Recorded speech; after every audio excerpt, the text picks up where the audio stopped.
We also discussed non-discounted cash flow method, the payback period, the accounting rate of return. We then move to discussing how to treat relevant cash flows in a question. We talk about the variable cost, the fixed cost, incremental, direct, attributable, and specific fixed costs. We talk about interest as well as every other ones, how to identify relevant cash flows. Then when we finish that, we move to discussing the impact of inflation. So today we are going to be discussing the effect of taxation in capital budgeting. You know, one of the disallowable expenses in taxation is depreciation, because companies adopt different methods for calculating their depreciation. Therefore, the tax authority will not allow depreciation as part of your expenses to reduce your profits for the purpose of tax liability. However, the capital allowance has been granted to a business in lieu of depreciation. Therefore, capital allowance, as you know, is an allowance granted to a business for incurring qualifying capital expenditure on non-current assets. When a company purchases non-current assets, including building, okay, plant and machinery, equipment, and stuff like that. So the company is entitled to claim qualifying capital, is entitled to claim capital allowance on those qualifying capital expenditure. All right. Generally, there are three main reasons or purpose of incorporating tax in capital budgeting. One is to determine the tax liability that the company will pay. The number two is to determine the tax saved on capital allowance. Okay, the purpose of capital allowance generally is to reduce the tax liability. That's the bottom line. All right. Then the third reason for incorporating tax in capital budgeting is to determine the timing of the cash flow. That is, when is the tax liability going to be paid, or when is the capital allowance going to be claimed? Are you supposed to pay your tax in the current year, that is the year the profit is earned, or 1 year in arrears? So that is what is meant by the timing of the cash flows. So those are the three reasons for incorporating tax in capital budgeting. For the purpose of determining financial viability of a project, there are 4 different types of capital allowance. One is initial allowance, okay?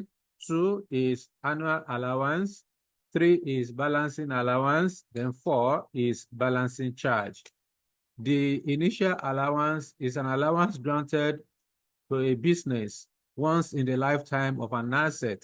Okay, once a company incur qualifying capital expenditure, of course, this initial allowance can be claimed, okay, can be claimed only once in the lifetime of the assets. So once the capital allowance is claimed, then of course the company cannot reclaim it again. Okay. Then what do you mean by annual allowance? Annual allowance is an allowance claimable every year until the final disposal of the assets. So every year the company must claim annual allowance. Okay, but once the asset is being disposed, or the asset is disposed of, the company we stop claiming the annual allowance. Generally, in the first year, it is expected that in the first year of the assets, it is expected that you are going to have initial allowance plus the annual allowance. All you need to do is to multiply the initial allowance rates, okay? You multiply the initial allowance rate. Please, guys, you need to stop moving out of the class. Once you move out, I may not admit you again, because I can't be talking and be admitting. All right. So now the initial allowance just multiply the initial allowance rates on the cost of the assets, okay, for year one. So whatever you have, put it there. Then you also go ahead and calculate the annual allowance, multiply the annual allowance rates on the cost of the assets in that year one. So you add the two together. So meaning that in year one, you are going to have double allowance. So that's that. Then you go and post. Then the third one is balancing allowance. Balancing allowance represents the difference between the tax written value from the preceding year and the sales proceed. Okay, so the balancing allowance will arise when the tax written value from the preceding year is higher than the sales proceed. Okay, now this is what I'm saying. As far as balancing allowance is concerned, you pick the tax written value from the preceding year. Once the tax written value from the preceding year is greater than the sales proceed, all right, then of course it is balancing allowance. Say for example, the tax written value from the preceding year is 200 million naira. Then the sales proceed, this asset is now disposed of at 180. So this means that the worth, the current worth of the assets is 200. The current worth of the asset is 200, but the asset is being disposed of at 180. That means the asset is disposed of below the current worth. Therefore, the difference of 20 is the allowance that the company will claim. Okay, is the allowance the company will claim. So that is as per balancing allowance. The balancing charge is closely related to balancing allowance, only that the balancing allowance will arise when the tax written value from the preceding year is less than the sales proceed. Okay, so that's what you need to do. In this case, the difference is what we are going to recognize as a tax that the company will pay on the extra gain or income that the company has earned on the disposal. All right. So say, for example, you have balancing charge. We say balancing charge will occur when the tax written value from the preceding year is less than the sales proceed. Again, say this one is 300 million. The asset that worth 300 million is being disposed of for 350. So the company has earned extra 50 million income or gain on disposal. Therefore, the difference of 50 is balancing charge. That's the balancing charge. That's the tax that the company will pay on the assets. Okay, that is it. So these are the 4 different types of capital allowance. Okay, so what are the methods of determining capital allowance? There are basically 2 or 3 methods. I will focus on 2 on this class. In this class, one is straight line depreciation method. Then 2, reducing balance method. Okay, so the straight line depreciation method will be computed by taking the original cost of the assets, you deduct the tax, you deduct the scrap value, then you are going to have, you divided it by the useful life of the assets. So every year is the same amount of annual allowance that you are going to be claiming. Okay, so it will be constant until the final disposal of the asset. All right. So, but for the reducing balance basis or for the reducing balance method, of course, the capital allowance will be claimed on the tax written value until the final disposal of the asset. So, yeah, so that is as per reducing, that's different between the two. Of course, the reducing balancing method, meaning that every year the capital allowance you are going to claim will be different. But in the straight line depreciation method, it will be the same amount from year one until the final disposal of the asset. Okay. When you are going to compare the sales proceeds with the tax written value. Now, let's talk about the timing of the cash flow. I mentioned to you the other time, one of the reasons for incorporating tax in capital budgeting is to determine the timing of the cash flow. Timing of the cash flow is is trying to say when are you supposed to pay your tax liability, or when are you supposed to claim your capital allowance. Generally, tax liability can be paid in the current year, that is, in the year in which the profit is earned, or in arrears 12 months after, meaning that the profit of year one will be taxed in year two. Okay, but one thing you need to know is that the capital allowance must follow the pattern of the tax liability. Okay, capital allowance must follow the pattern of tax liability. What that simply means is that if your tax liability is in the current year, then the capital allowance to be claimed must also be in the current year. If your tax liability is in arrears, the capital allowance must also be in arrears. Okay, so that's what I mean by capital allowance must follow the patterns of the tax liability. I've already told you the reasons for calculating capital allowance. The main reason for calculating capital allowance is to reduce tax liability, okay? Because from your profit for the year, you deduct your capital allowance. That means your tax liability will also reduce. So the essence of capital allowance is to reduce the impact of tax, all right, to reduce the tax liability. Okay, now, if that is the case, how do you then calculate tax saved on capital allowance? On the day of your exam, how are you going to calculate your tax saved on capital allowance? I've already provided you with a format that you can use. All right. So there are two things. You know, we said the essence of capital allowance is to reduce tax liability. So two things can occur. I mean, there are two ways you can treat that. If you like, you can decide to reduce your tax liability. Okay, you can decide to reduce your tax liability using capital allowance, or you use tax saved on capital allowance. Whichever way you want to do it, you are still going to get the same thing. All right, you are still going to get the same thing. But I will advise you at all time, always use the tax saved on capital allowance. It's more straightforward, and then it can follow through with your calculation with the tax saved on capital allowance. Therefore, it's the same format that you are going to use to calculate your capital allowance as well as the tax saved on capital allowance. Only that if you want to use capital allowance to reduce your tax liability, apart from this table, you are still going to go and calculate the tax liability separately.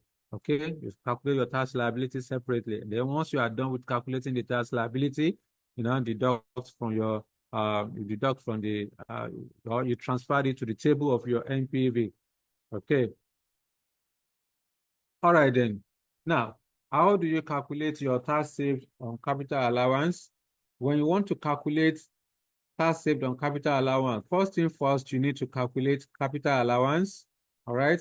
You calculate capital allowance for each year. How do you calculate your capital allowance? You create the 4 column that you like you have it in this format. The first item will be the cost of the assets. Okay, you put the cost of the asset there. Then in year one, depending on whether you have given initial allowance rates, if you are not given initial allowance rates, that means you only need to calculate annual allowance.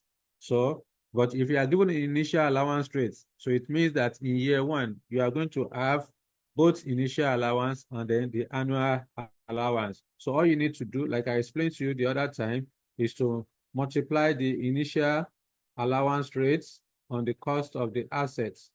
You keep it on one side, okay? You also multiply the annual allowance rates on the cost of the assets. You add the two of them together. So whatever you have, you come and post it there. That's what sorry, not that one. So you come and post it there. That's what you need to do. That's the capital allowance for year one.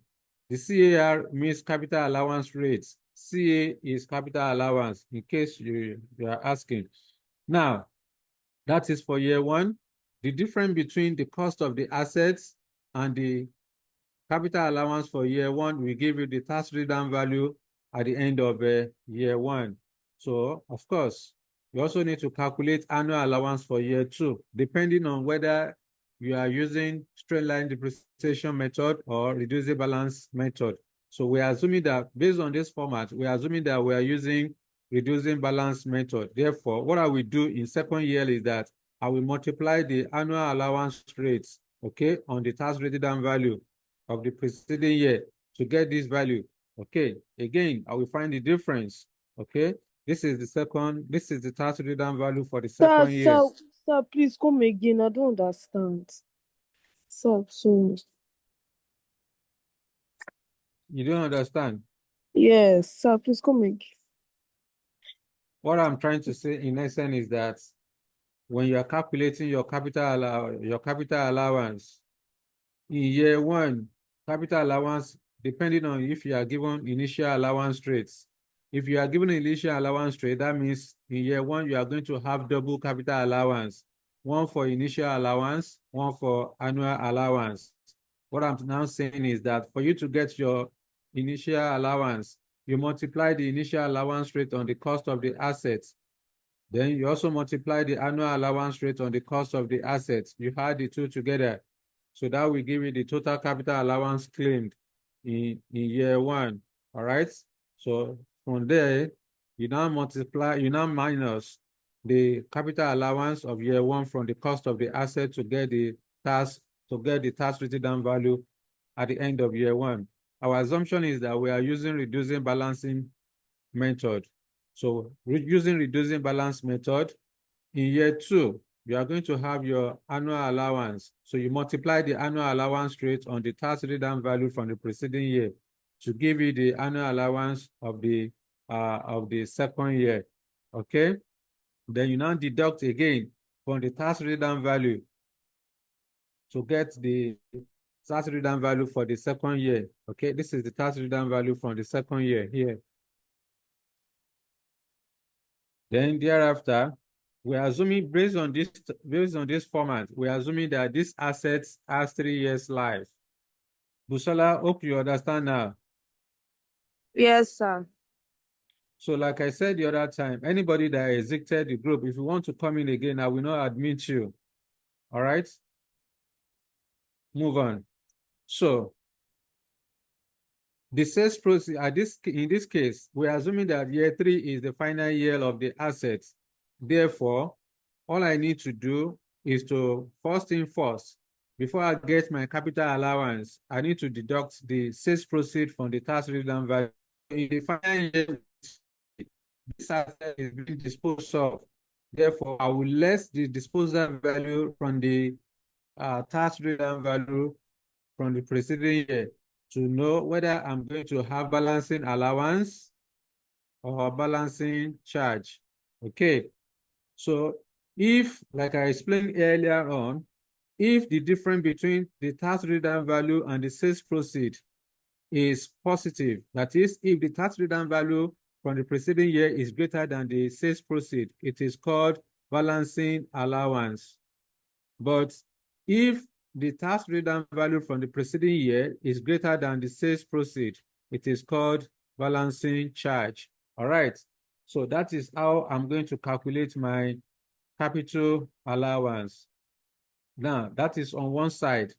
So if I want to use tax saved on capital allowance to reduce my tax liability, after I've calculated the capital allowance, I need to multiply the company tax rate. CTR simply means company tax rates. So I need to multiply the company tax rates on the capital allowance computed. So what I will do is that this is the this represents this is the tax saved on capital allowance, sorry, capital allowance in year one. Okay, let me clean up. All right. So this is the capital allowance in the first year. This is also the capital allowance in the second year. And then this is the capital allowance in the third year. So when I now want to calculate my tax saved on capital allowance, I will multiply the company tax rates on the capital allowance computed in each year. Say, for example, the tax rate is 30%. I will say 30% on the capital allowance in this year one. I'll put it here.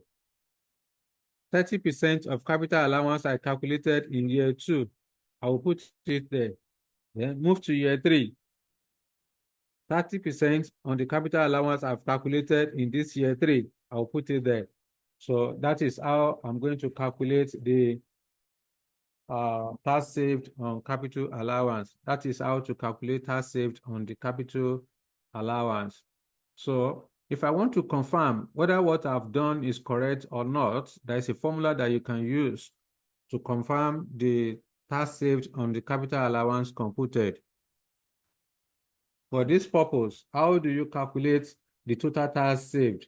Okay, let me check if I have it here. Okay. So, okay, yes, this is it here.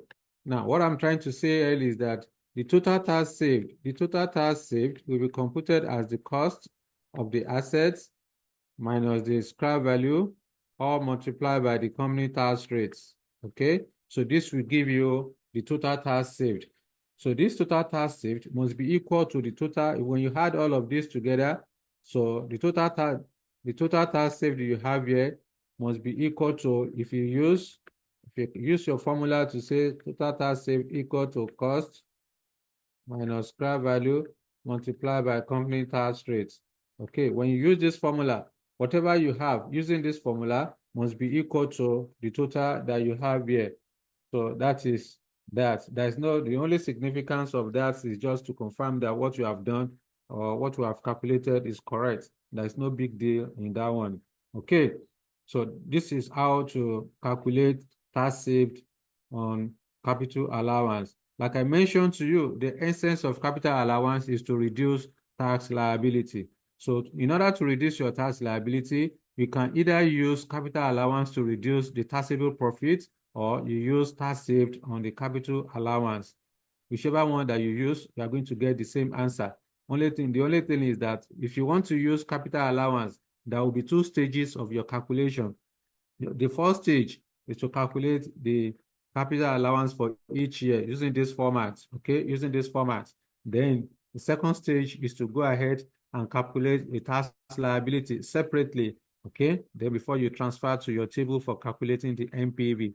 So that's basically what you need to do in that regard. Okay, so these are all the explanations as far as taxation is concerned in capital budgeting. Okay, so at this point, the next thing I need to do is to provide you with the format of calculating NPV, because on the day of your exam, when you have question under capital budgeting, be it net present value, internal rate of return, or modified internal rate of return, project duration, whatever the technique, except the accounting rate of return, you are going to need this columnar format in calculating your, in doing your calculation. Okay, so let me provide you with a format that you can use. Let me look for a space. Let me see if I can get a bigger space. Okay, let's use this space. All right. So formats.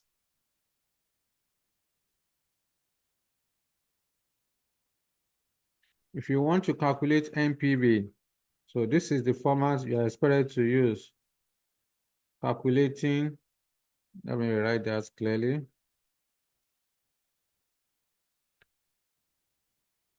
Calculating net present value, NPV. Okay. So let's say, for example, this project has 3 years life. Okay. So you have year 0, year 1, year 2, then year 3. Then you create a column for working.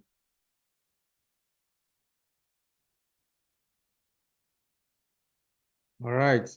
So the first item in this format will be the sales value. How do you determine the sales value? You go to the question, and then, of course, you are going to multiply the selling price with the sales units sold. However, before you multiply the selling price with the units sold, you need to confirm from the question if you are given inflation rates. So if there's inflation in the question, you need to first of all inflate the selling price. After inflating the selling price, you then multiply with the number of units sold. Once you have that, then you come and post. So that will be your working number 1. You go back to the question in case you are given variable cost. If you are given variable cost, then you multiply the variable cost per unit with the number of units produced to get the total variable cost. Again, you need to check if you are given inflation rates. So before you multiply with number of units produced, you need to inflate the variable cost. Once you have inflated the variable cost, then you now multiply with the number of units produced, then you come and post.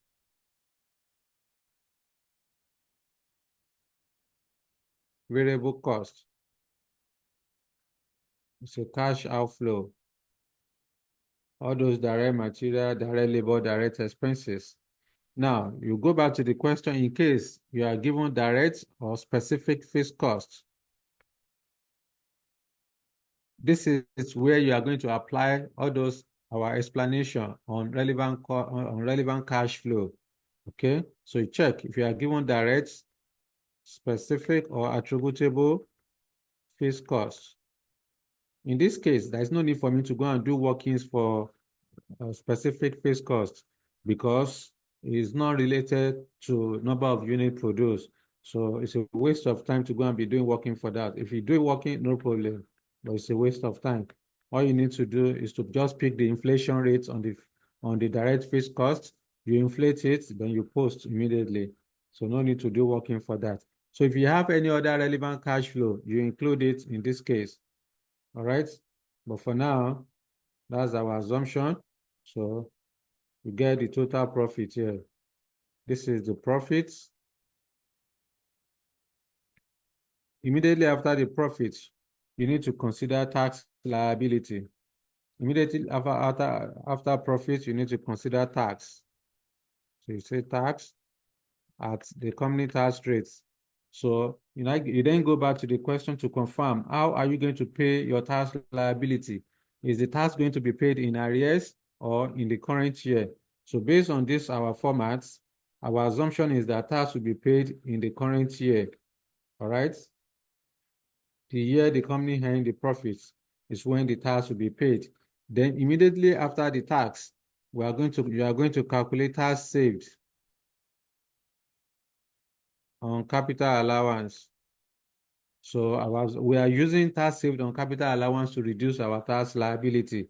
Again, you go and do your working on tax saved on capital allowance. That's working number 3. Go and do your working using the format I showed you the other time to calculate your capital allowance. Then it is also possible you may be given scrap value or sales proceed or disposal value, whatever it is called. Of course, this will occur at the final year. It's a cash inflow. Then you also need to consider the initial outlay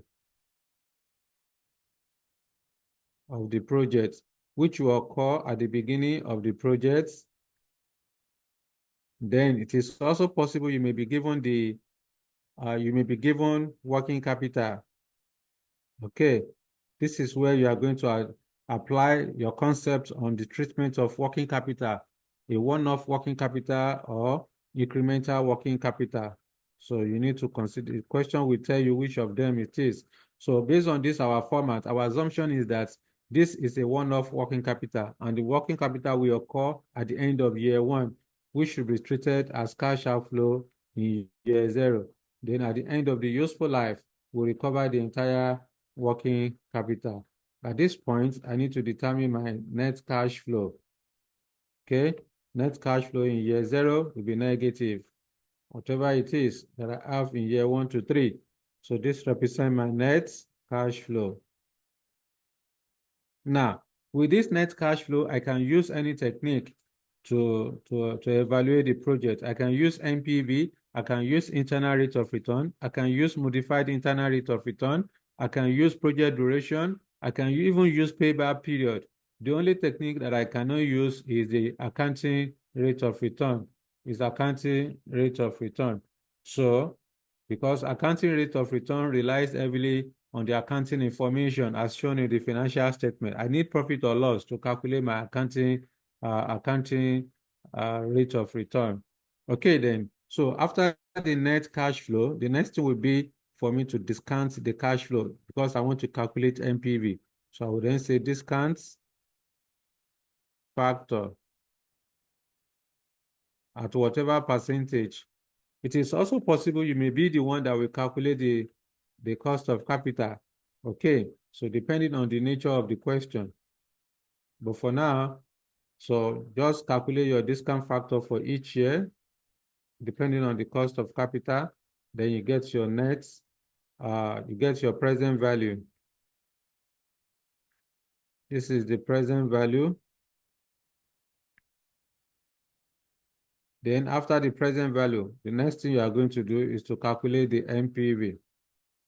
Okay, so calculate the net present value. The net present value could be positive or negative. All right, all those decision rules that we have done. So of course, you are going to apply it here. All right, so this is the columnar format that you are supposed to use to calculate your NPV. Okay, to calculate your NPV. You only use this format when you have multiple variables. When you have multiple variables. In the question, you are given initial outlay, you have sales value, you have variable cost, you have incremental or attributable fixed cost, you are given taxation, you are given inflation, you have scrap value, you have working capital, you have multiple variables. In that case, this is the best format for you to. I was thrown out by the network. So let's move on. Now let's have illustration. All right. Let me share the screen again. We'll come back to all of these questions later, but for now, let's start small. Let's start small. If I'm able to solve illustration number one, okay, that's a different scenario. I will solve illustration number 3. Then I will solve, because I've already promised you that we are going to have another illustration on the project specific. Then we are going to solve this illustration number 6. Then there's another question that relates to modified internal rate of return. It's not in this material, but we are going to solve it. Then, of course, finally, we are going to solve this illustration number 7. This is purely performance management. But in any case, we'll get there. So let's start small. Let's start with illustration number 3. So I need somebody to read for us. Okay, no, let's start with illustration number 1 in that order. Let's start with illustration number 1, true talk. Yes, somebody should read for us, please. Who is helping us to read? Sir, let me do the honors. Okay, thank you, Busola. Yes, sir. So True Talk Nigeria Limited is a fast-growing profitability company. The company is based in Lagos and has just won a contract to supply gas to the state electricity board. In this regard, the company plans to commission a 35-kilometer pipeline at a cost of 260 million to enable it to execute the contract. The pipeline, when installed, will carry the gas to an agreed location under the control of the state electricity board.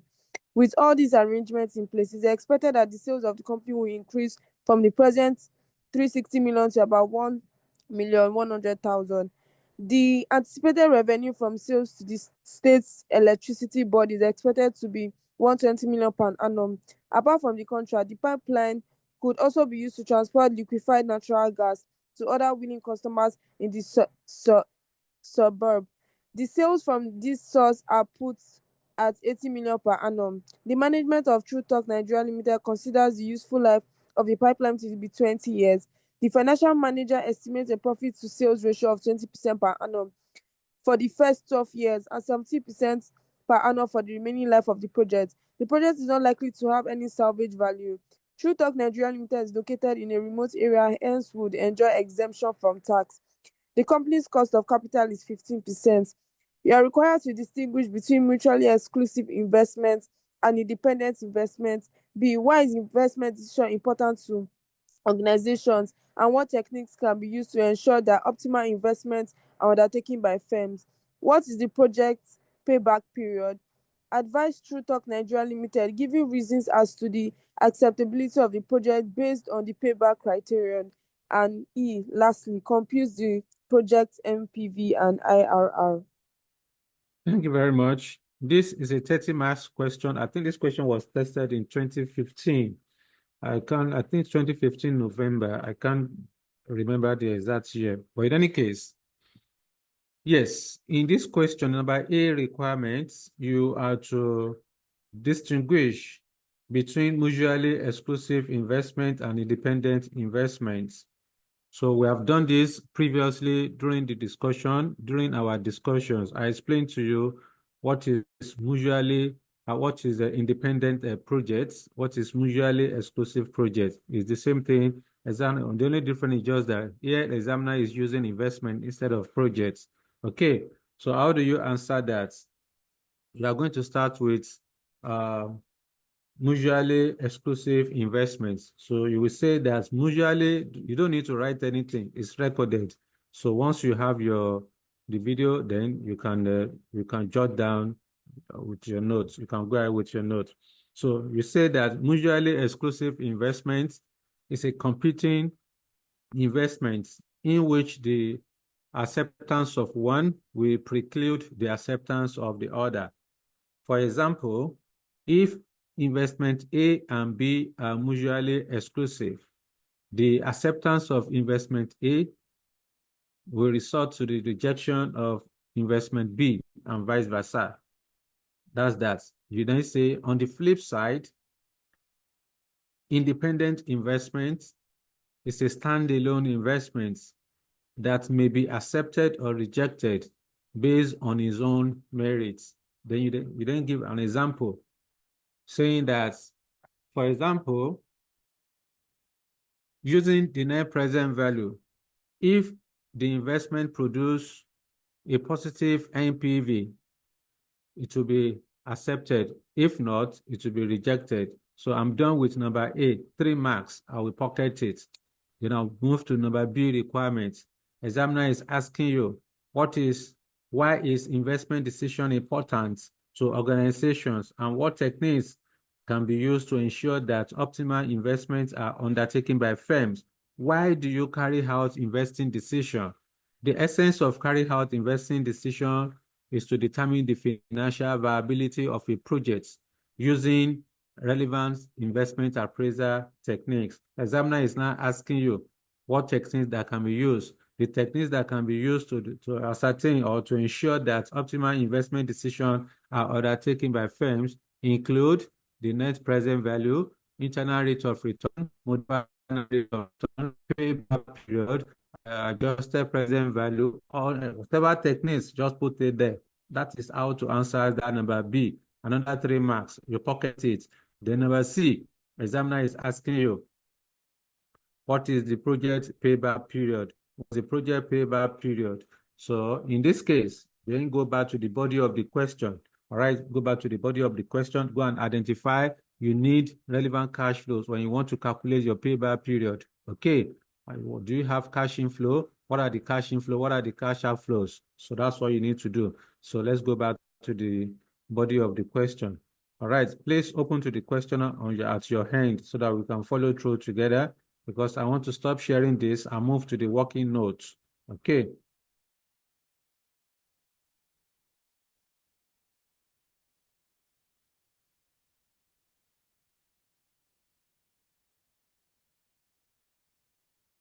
Okay. So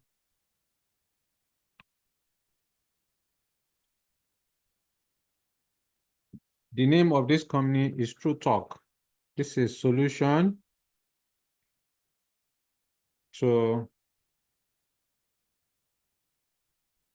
illustration number 1. What page is that? That's page 45.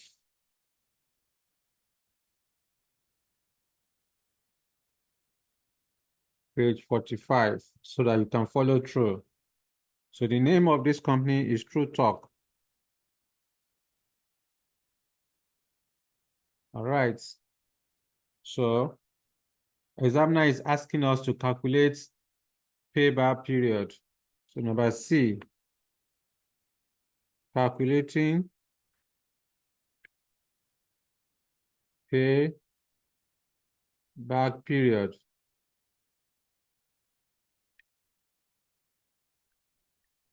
During the course of dissecting the concepts, I mentioned to you that payback period is the period usually expressed in years in which it takes cash inflow to equate cash outflow in capital investments. So payback period is a measure of liquidity, that is, how quick can the project pay back the invested capital. Therefore, when you want to calculate your payback period, you can either use you can either use formula or you use tabular method, depending on the nature of your cash inflow. Where you have constant cash inflow, then your payback period is the ratio of cash outflow to constant cash inflow. But where you have irregular cash inflow, that is, the cash inflow for each year are different, then in that case, you use a tabular method to get your payback period. Okay, so with this, let's go back to the question and find out whether we have a constant cash inflow or irregular cash inflow. All right.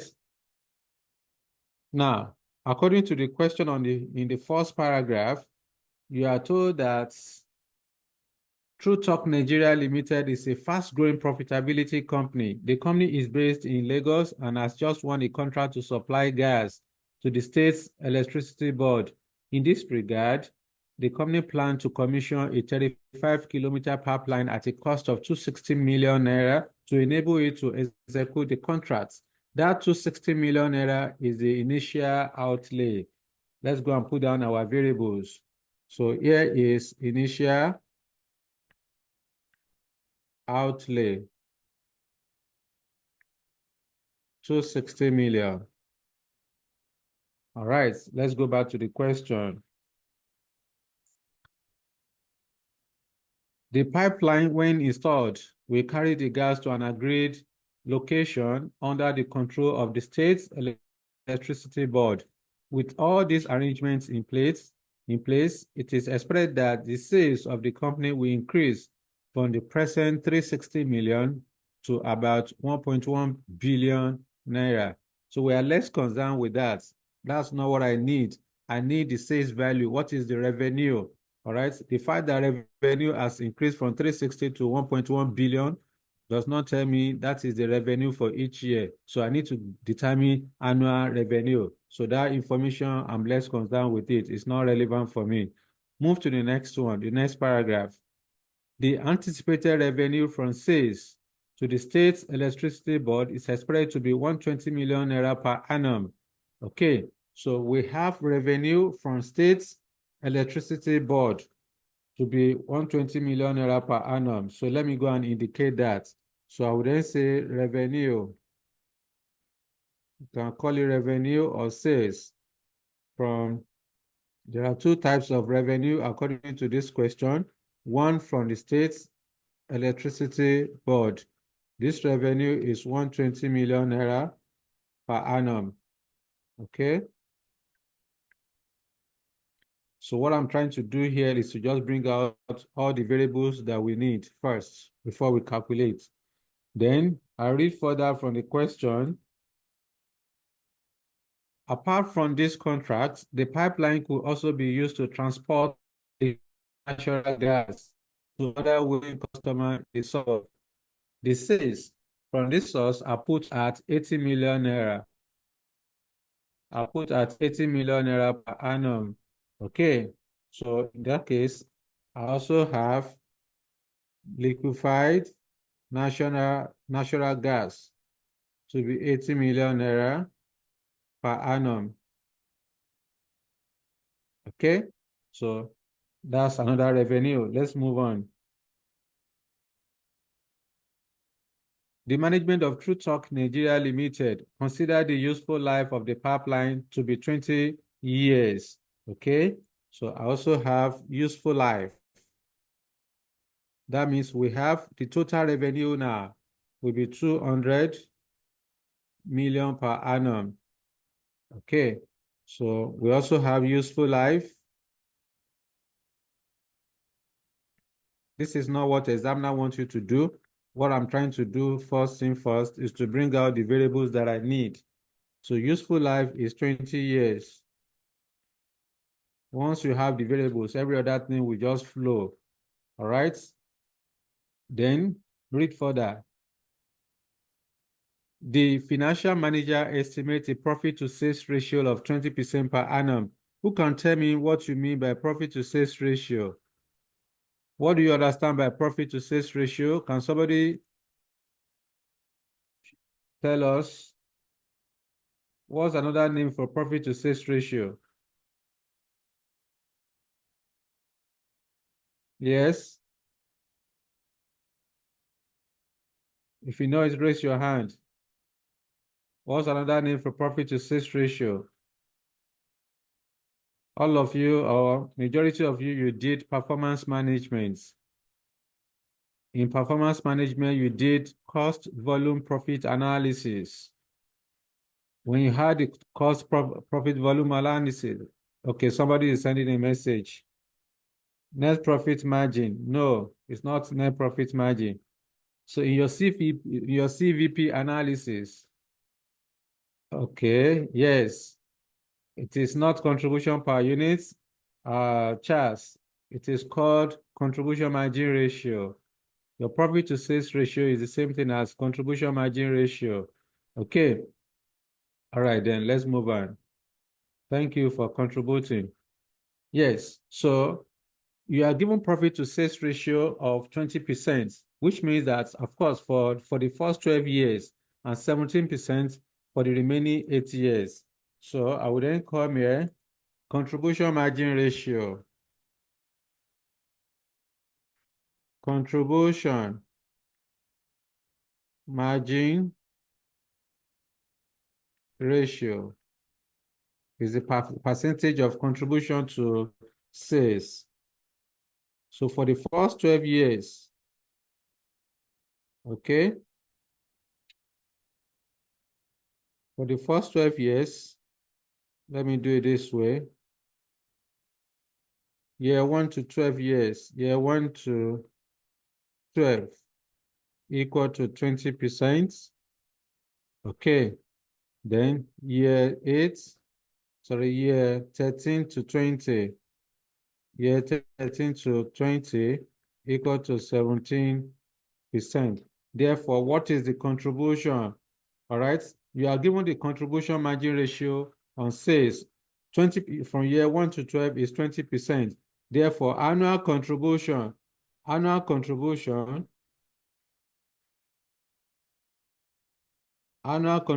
will then be 20% of the total sales is 200 million. So here will be 40 million per annum. Okay, 20 million per annum. Because of space, let me just put PA per annum. All right.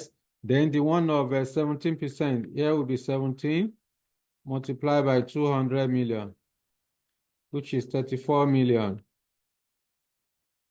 per annum. Okay. So that's the contribution. That's the contribution for year 1 to 12 and then year 13 to 20. Okay. What else do we have in the question? Yeah.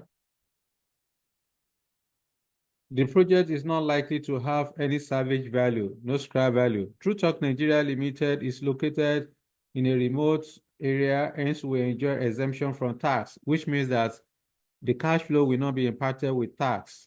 Okay, so the company cost of capital is 15%. That's it. Those are the variables that we have in the question. So we're also given cost of capital to be equal to 15%. That's it. Examiner has made life easy for us in this question. You don't have taxation. There's no inflation. So life has been made so easy. Remember, all what you have on the screen so far is not what the examiner wants you to do. The essence of this is to bring out the variables that I need for me to be able to do justice to the calculation. So the next thing I want to do now is to now calculate my payback period. Now, Remember what I said. We said payback period is the period usually expressed in years in which it takes cash inflow to equate cash outflow. So I want to determine my payback period.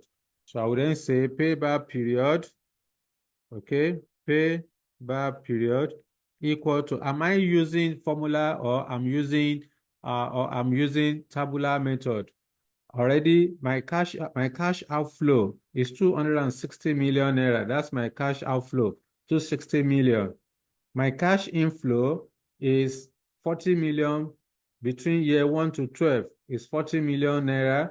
Between year 13 to 20, 8 years is 34 million naira. Therefore, in this case, what am I supposed to do? First thing first, I need to determine the total cash inflow for the first 12 years. I want to know whether I should use the formula method or I should use the tabular method to calculate my payback period. For me, since my cash flow is constant for the first 12 years, because for the first 12 years, the cash inflow is 40 million naira per annum. For the first 12 years, cash inflow is 40 million. Year 1, 40 million. Year 2, 40 million. Up to year 12 is constant at 40 million. Then from year 13 to 20, it is also constant at 34 million. So the first thing I need to do now, I want to know whether I should use formula to calculate my payback period or I should use the tabular method. So for me to be able to do that, I need to multiply the 40 million of the first 12 years. I will multiply by 12. That is 40 million multiplied by 12. That's 480 million. The essence of doing that is that I want to know if the total cash inflow for the first 12 years will be more than the initial outlay. So if it is more than the initial outlay, that means my payback period is within the first 12 years. All right.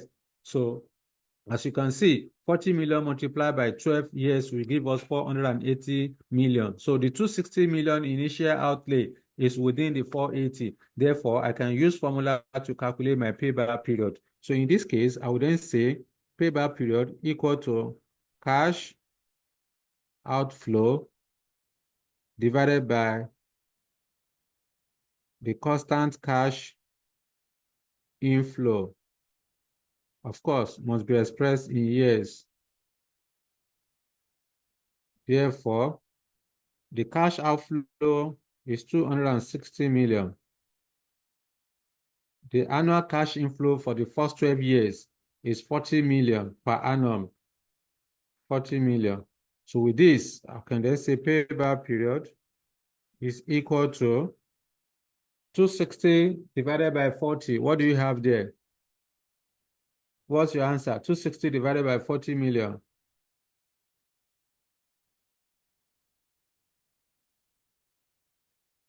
Yes. Are we still together? 260 divided by 40 million. 6.5. 6.5. 6.5 years. So here will be 6.5 years, which means that True Talk Nigeria Limited will recover the invested capital of 260 million naira within the next 7 years. Okay, so that is that. So when you are faced with this kind of a question, you must know what you are doing. You must know what you are doing so that you don't just be wasting time unnecessarily. An average student may want to, because you are confused, an average student may want to use the tabular method. When you are using the tabular method, it's a waste of time. For example, if you want to use the tabular method to calculate this, of course, you create a column for a year. Examiner will not penalize you, but it's just a waste of time. All right. So you create a column for a year. Then you also create a column for cash flow. Then you have a column for balance. Okay. In this case, you need to list. You can imagine you have to list from year 1 to 20, 3, 4, 5, 6, 7. I can't be doing this. There's no time. It's a waste of resources. Say, for example, this is year 12, then year 13, year 14, up to you get to year 20. on and on until get to year 20. I can't be doing this. This is a waste of time on the day of your exam. Even by merely looking at this table, you notice that it's very hard. How could your examiner be giving you this kind of a stress? You have to do year 1 to 20. So here will be initial outlay, which is 260 million. So 260 million. Cash flow of year 1 is constant at 40 million. So 40, 40, 40, 40, 40, 40. Continue to be 40 until you get to year 4, year 12. Again 40, then you now have 34. You now have 34, 34, on and on like that until you get to year 20, which is also 34. So when you now want to recover the amount, you say 260 minus 40. That will give you a balance of 220 at the end of year 1. 220 minus 40 will give you 180. 180 minus 40 will give you 140 at the end of year 3. 140 minus 40 will give you 100 at the end of year 4. 100 minus 40 will give you 60 at the end of year 5. Okay? You can then 60 minus 40 will give you 20 at the end of year 6. You will notice that at the end of year 6, the outstanding balance of 20 million is less than the next cash inflow of 40 million. In this case, you put a dash, then you calculate your payback period. So in this case, I've recovered 240 million, okay?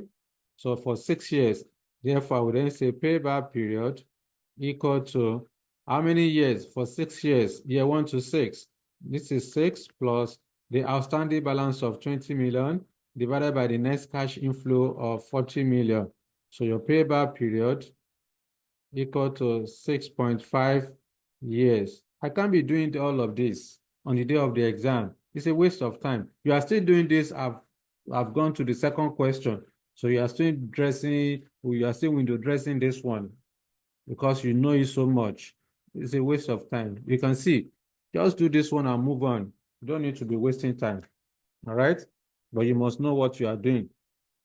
That's the most important thing. So let's go to the next one.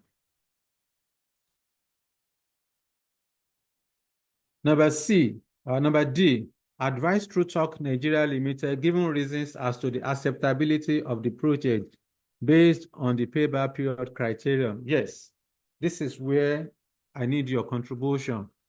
I've already explained to you what you need to do on the day of your exam if you are faced with this kind of a situation. Therefore, I need you to tell me, all right, I need you to tell me what we need to do in this regard. Yes, I'm waiting for you. What should be our response? What should be our response? Examiner is asking you to advise True Talk Nigeria Limited, given reasons as to the acceptability of the project based on the payback period criterion. So what should be our advice? I want to know if you understand the explanation of the concept we did in our last class. Yes, I need somebody to tell me. If you don't speak up, I will call one of you randomly. Yes, anybody? Just try. How do we answer the requirement number D? Examiner is asking you to advise on the basis of the payback period calculated, whether the project should be accepted or not. What should be our advice?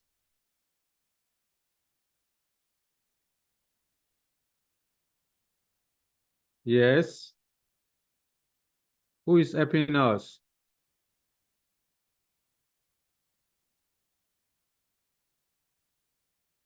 Yes.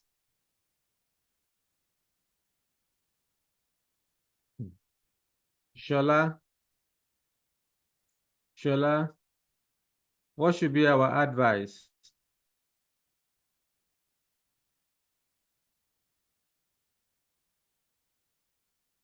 Yes.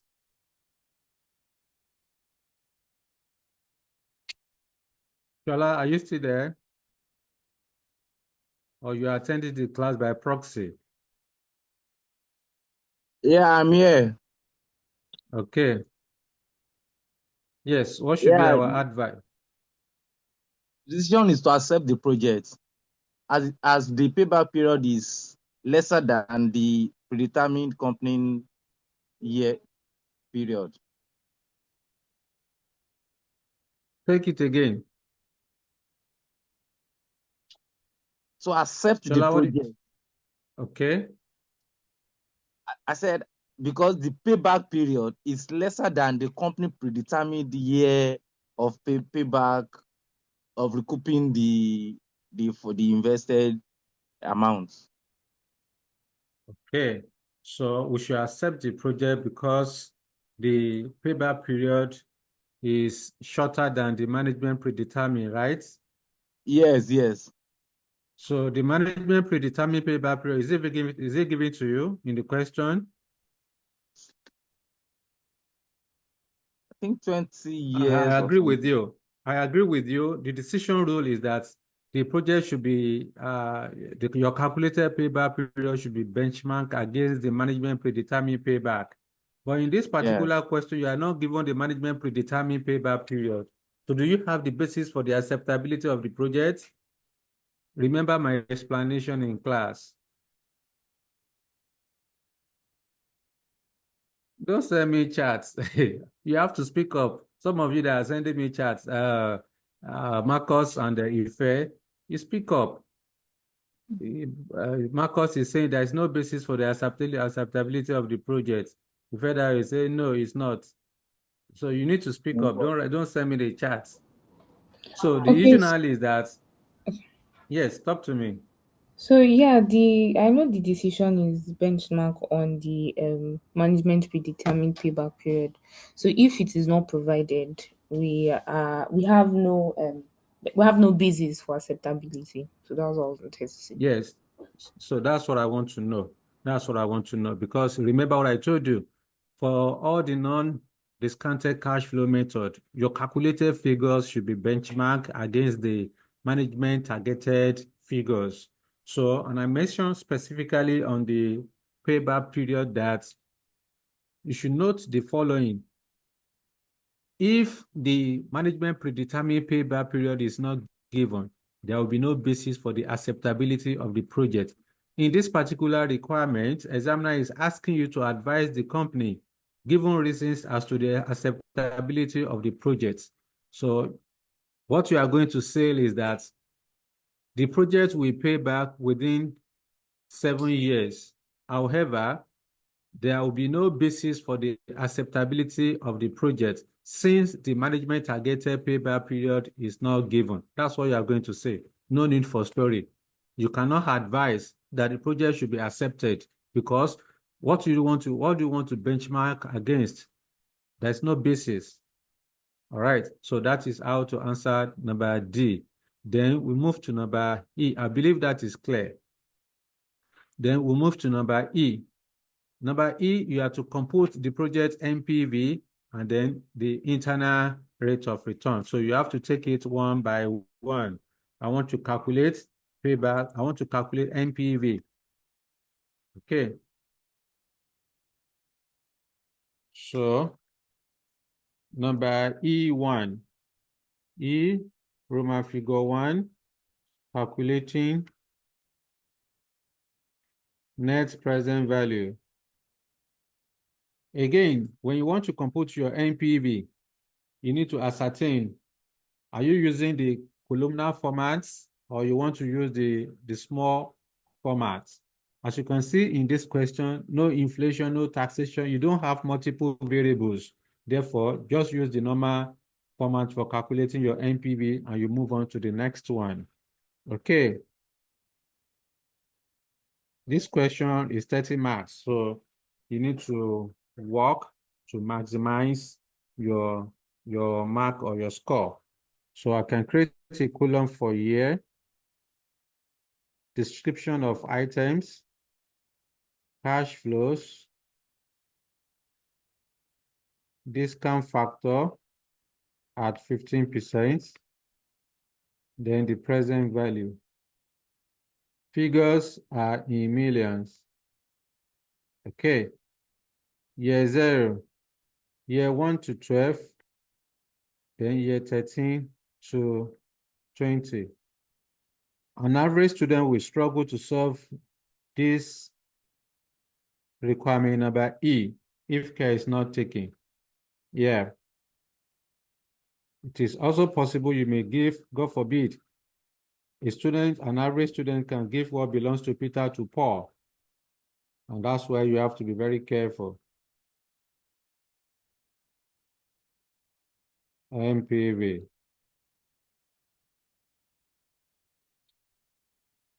Therefore, the first item will be the initial outlay of the project. Initial outlay is 260 million naira. Discount factor at year 0 is 1. Multiplied by 260 is 260 million. Then we have contribution, annual contribution. Between the first 12 years, annual contribution is 40 million.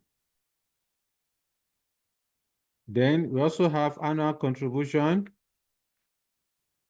between year 13 and 20, 8 years, or 34 million.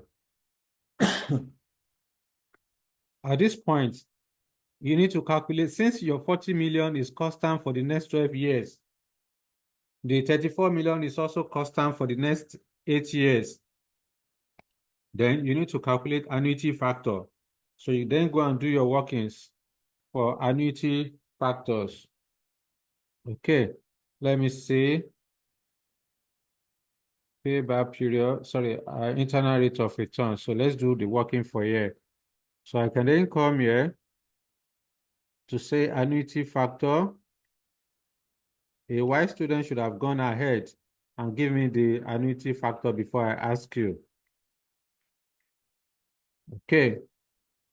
So as you know, annuity factor is calculated as 1 plus R, sorry, 1 minus 1 plus R raised to power minus N. Let me give a space so that it will be clearer.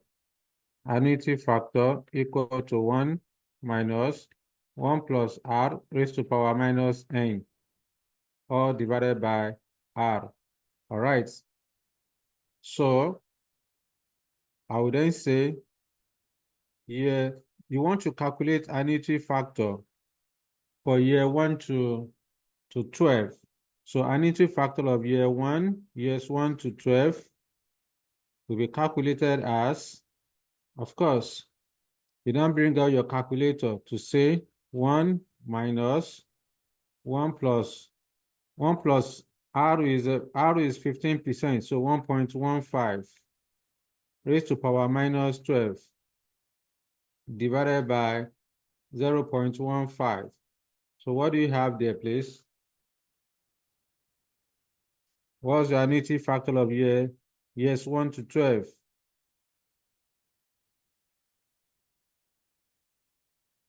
Are we still together? Anyways, I will say 1.15 raised to power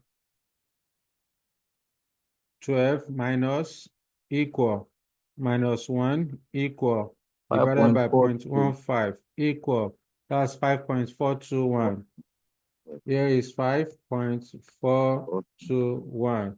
So the annuity factor of years 1 to 12 is 4.521 this is at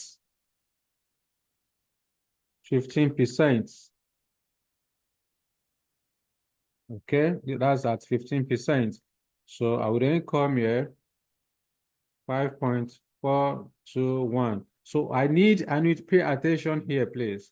I need annuity factor of years 13 to 20. How do I determine annuity factor in between years? So in this case, I need to first of, before I can get annuity factor of years 13 to 20, I need to calculate annuity factor of year 1 to 20. So the difference between annuity factor of year 1 to 12 and annuity factor of year 1 to 20 will give me annuity factor of year 13 to 20. So I will then come down there. annuity factors of years 1 to 20 equal to 1 minus 1.15 raised to power minus 20 divided by 0.15. What do you get? 6.259. 6.259. 59. Okay, so we did. Pardon?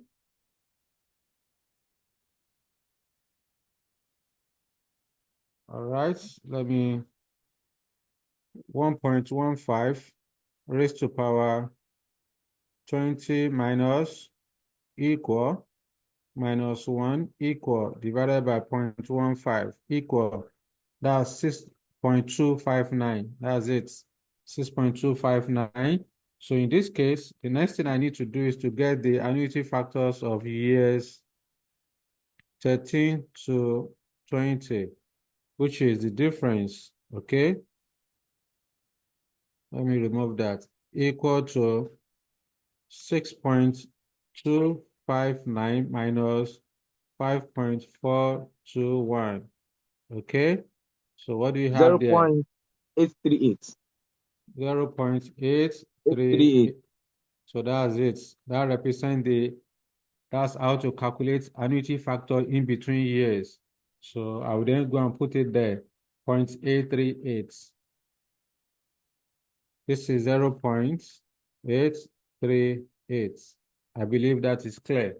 So at this point, I need to calculate the present value. I will then say 40 multiplied by 5.421 equal, that's 216.84. Let's say 217, round it, 217.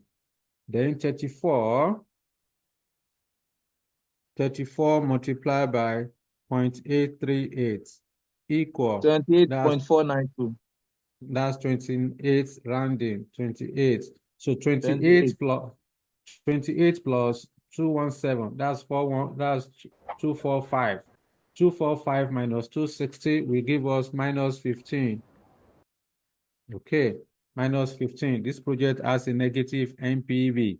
So that is how to calculate the NPV. Then number E, Roman figure 2, calculating internal rate of return. And you know that whenever you want to calculate internal rate of return, you are expected to assume two discount rates that will produce two opposing NPV. One discount rate will produce a positive NPV, another discount rate will produce a negative NPV. Therefore, since I've calculated NPV before, I used the cost of capital of 15%, and that one was negative. So let me first of all assume 10%. If 10% is positive, then I will use 15% as my second discount rate for my internal rate of return. So come here, assume 10%. Okay, so I will use that 10% to compute NPV. Here, description of items, cash flows, discount factor at 10%, then present value.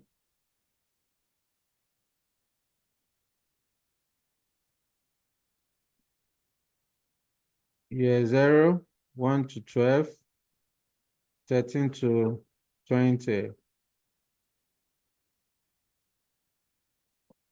Okay.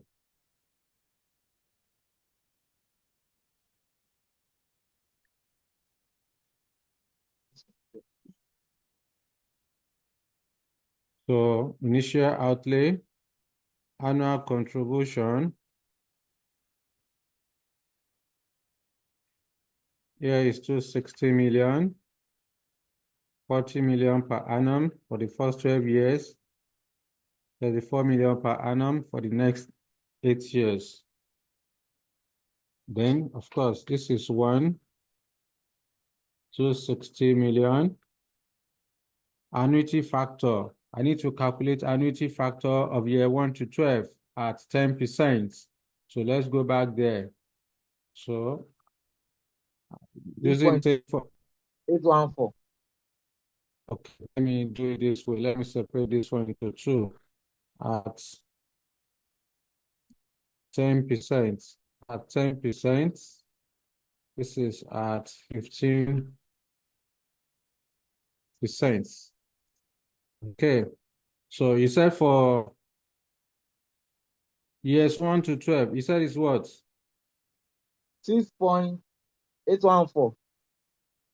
814, okay. What about years 1 to 20?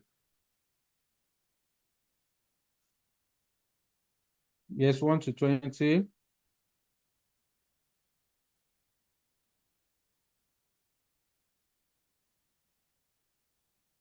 8.514. 8.514, 8.514. So what's the difference? 1.699. 1.699. That's 1.7, right? Yes. 1.700. So the annuity factor of years 13 to 20 is 1.7. Okay. So that's that. 6.814. Here is 6.814, 1.700. Let's multiply that to get the present value. So here is 40 multiplied by 6.814. Excuse me. That's 6.814. 272.6. That's 273. Here is Yeah. 273. Then 34 multiplied by 1.7. 34 multiplied by 57. 1.7. That's 58. That's 58. So Yes. 58 plus 273 equal minus 260 equal. What do you have there?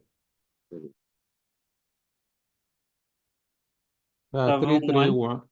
70. 70, 71. 71 positive. So we assume we have assumed 10% discount rates and it produced a positive NPV of 71. So that means we assume the second discount rate is 15%. Therefore, we assume 10 and 15% discount rate. I can then say internal rate of return equal to the lower discount rate plus NPV of the lower discount rate divided by NPV of the lower discount rate plus NPV of the higher discount rate multiplied by higher minus lower discount rate. Therefore, internal rate of return equal to 10% is lower. Therefore, 10 plus NPV of 10, 71 divided by 71 plus NPV of the higher 15. Okay, NPV of the higher is 15. Therefore, higher discount rate of 15 minus lower discount rate of 10. Final answer is what? So you say 71 divided by 86 equal, multiply by difference between 15 and 10, which is 5, then plus 10. What do you have there? 14 point what? 0.13. 14.13%. The internal rate of return is approximately 14%. That is end of the question. You remember what I told you when I was explaining the concepts? I mentioned to you that when you have independent projects, or investment, your decision of NPV will be consistent with the decision of internal rate of return. You will notice that these projects produce a negative NPV of 15 million, which means that the project is not viable. When you look at the internal rate of return we calculated, we got 14%. 14% is less than the company's cost of capital of 15%, which means that the project is also not viable on the basis of internal rate of return. So though examiner did not ask us to advise on the basis of NPV and internal rate of return, I'm just saying it. All right, so that's end of the question. That's end of the question. Let me know if you have any question on this. Let me know if you have any question on what we have done so far. Other than that, then we have one more illustration, and that will be that for today. Okay, so let's have one more illustration so that we know that in our next class, physically, we can have at least 3 more illustrations. Okay, so let me stop sharing this.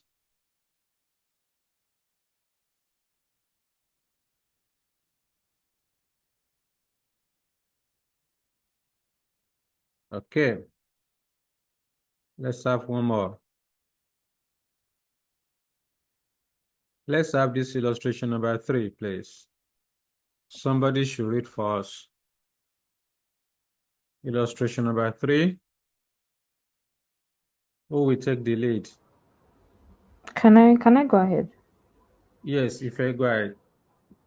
Okay. So Washington PLC is considering a project whether or not to commercialize an innovative muscle toning device (MTD) that will be used in the treatment of sporting injuries.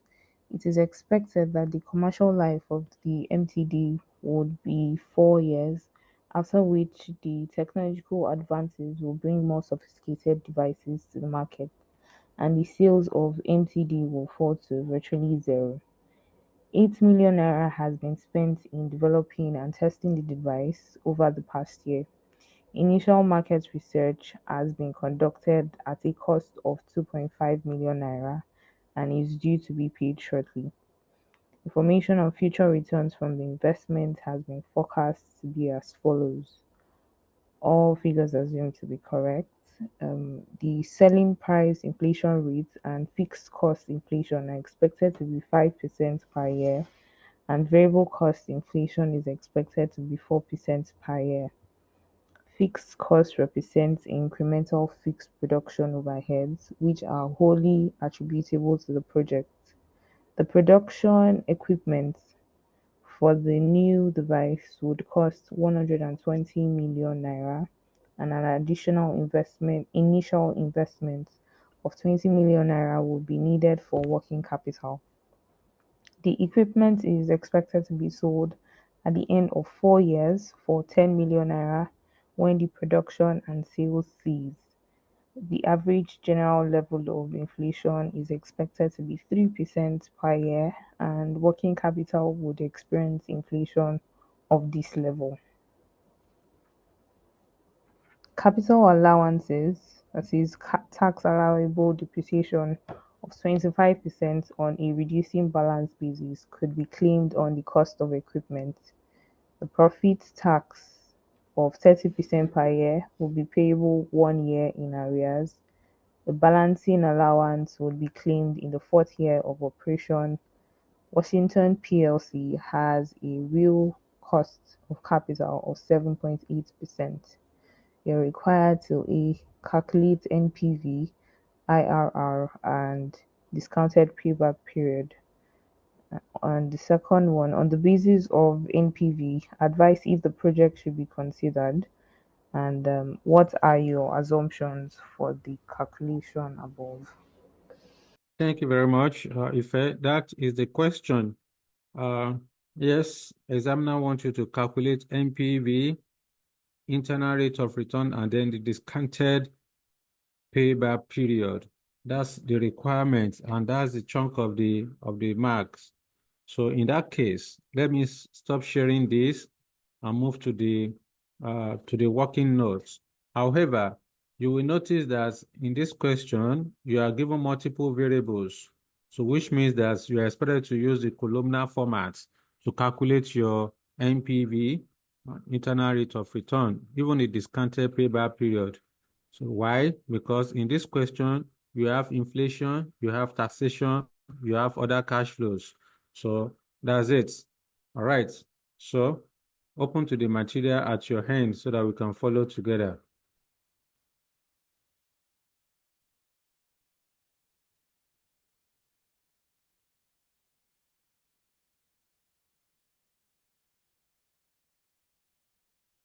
Okay. Let me check.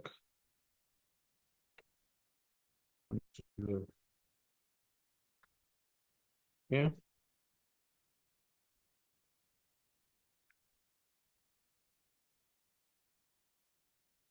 So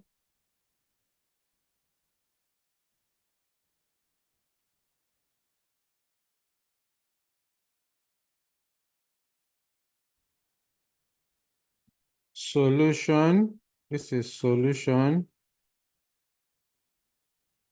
to illustration number 3. Page,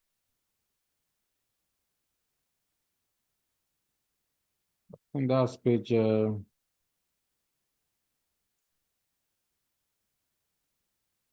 46.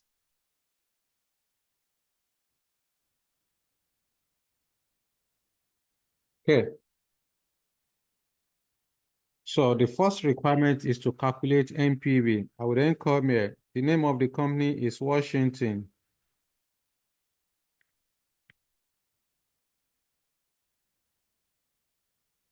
Washington PLC. Number A requirements, requirement, A Roman figure 1, or just say A1. Calculating net present value. Okay. Our figures. Should we restrict our figures to thousands or to millions? All right, let's restrict our figures to thousands. Okay.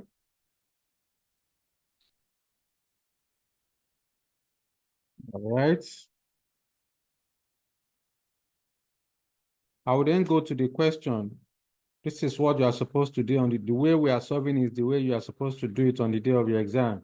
So let's go back to the question. I want to indicate the number of years. First thing first, I need to go to the question. What's the useful life of the project?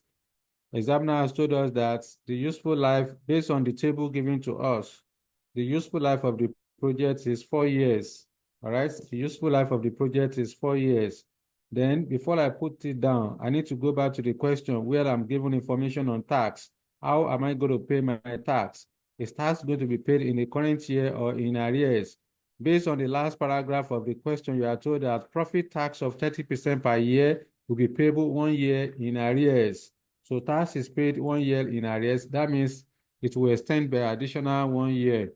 Therefore, I will say year 0, year 1, year 2, year 3, year 4, year 5. Then I create a column for workings. So you must know what you are doing. Okay. So the first item from the format is your sales value. I will then go to the question. I need to go and calculate my sales. Let's move back to the question. Go and identify where we have the selling price. Immediately after the table, okay? In from the table, we are given selling price. All right, we are given selling price of different figures. Okay, we are now told that selling price in current Paris times. Pay attention, please. Remember when I was explaining inflation, I told you that we have money cash flow and real cash flow. The money cash flow is the cash flow that includes the possible effect of inflation. The real cash flow are cash flow that does not consider the possible effect of inflation. Real cash flow are cash flow that are stated in today's prices, year 0 prices, or current value terms, or first year prices. So in this case, examiner told you that selling price in current price terms. So which means that the selling price given to you, they are real cash flow. So we need to convert it to money cash flow.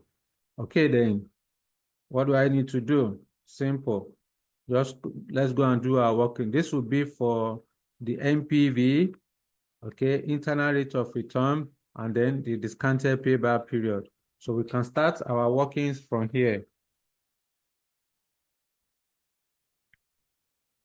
Working number 1. Before that, I need to determine the number of units as given to us. So I will then go back to the question, what are the units given to us? Please, you have to support so that we can quickly finish this. Annual demand, 20,000, 70,000, 125, then 20.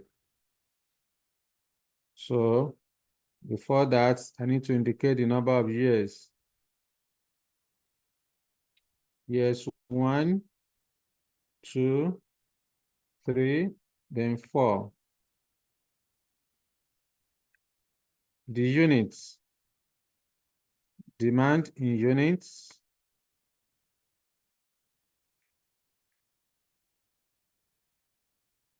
For the first year is 20,000. For the second year is, what's the demand? What's the number of units in the second year? 70,000. 70,000. Third year is 125. What about the fourth year? 20,000. 20,000. So that's the demand. Then I would then say working number 1, sales value. I want to determine sales value. Okay. Before I get the sales value, I must first of all determine the selling price. So I would then say selling price. Because I'm given different selling price for each year, so let me write it out. The first year selling price is 2,000. What's the next one after 2,000? 2,200. Next, 1,600. and then 1,500. 1,500. Thank you. So that's the selling price. So I need to inflate this selling price. I would then say inflation. The inflation rate on selling price, let's go and check it. Immediately after the table, you are told that selling price inflation rates and fixed cost inflation rate are expected to be 5% per year, and variable cost inflation is expected to be 4% per year. So selling price for sales is, inflation rate for selling price is 5%. So I would then say at 5%. So here will be 1.05. Remember, the formula is 1 plus inflation rate raised to power n. You are compounding it.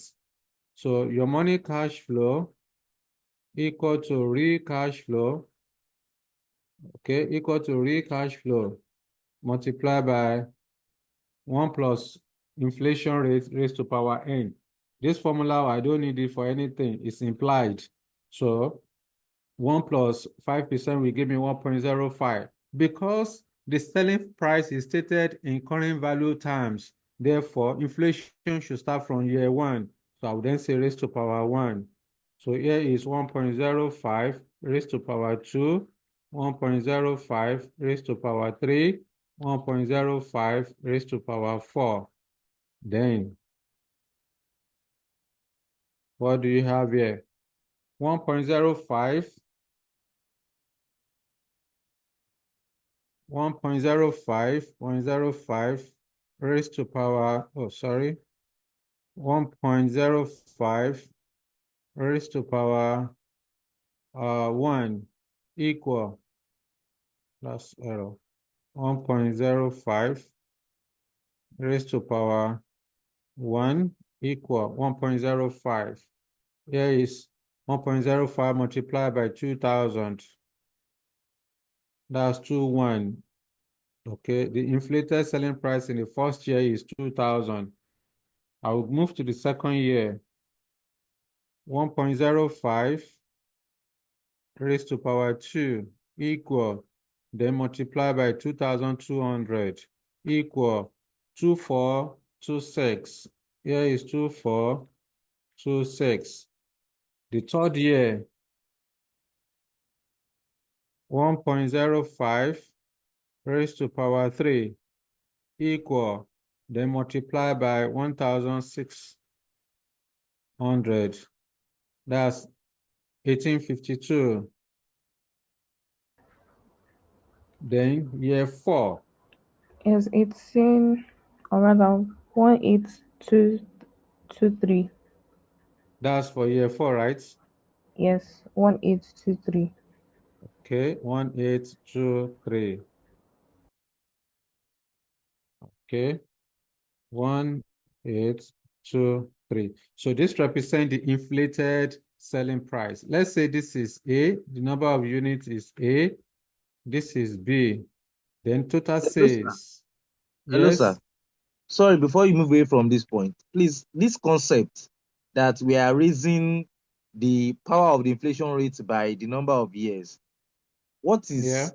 is the concept, sir? As in, is it because they say it's incremental or what? What is incremental? Talk to me. That we are raising the inflation rate by the number of Uh-huh. years. Yes. You So, want to and I said, why? inflate. When Okay, you want, hold on, when you want to inflate, meaning that okay, you want to increase it, you want to increase the selling price from what it is originally. So for you to do that, this is the formula you are supposed to use. And I told you this formula is irrelevant. Just ignore it. It's implied in the question because you know already, you know what you are doing. There's no need for you to be writing out formula. The cash flow you have, the real cash flow is the 2,000 multiplied by 1 plus I. 1 plus I is 1.05. All right. N is year 1. N is year 2. N is year 3. N is year 4. That's what we are doing. When you want to inflate, that means you want to compound it. You want to okay, that's inflate, fine. you want to compound your real cash flow to money cash flow. You are increasing your real cash flow to money cash flow. Do you get? It's clear. Yes, yes. Uh-huh. Thank you, sir. So at this point, I need to calculate my total sales. So to get my total sales, I will then multiply the number of units with the selling price with the incremental selling price or inflated selling price. So A multiplies by B. What do you have there? 20,000 multiplied by 2,1. Give it to me fast.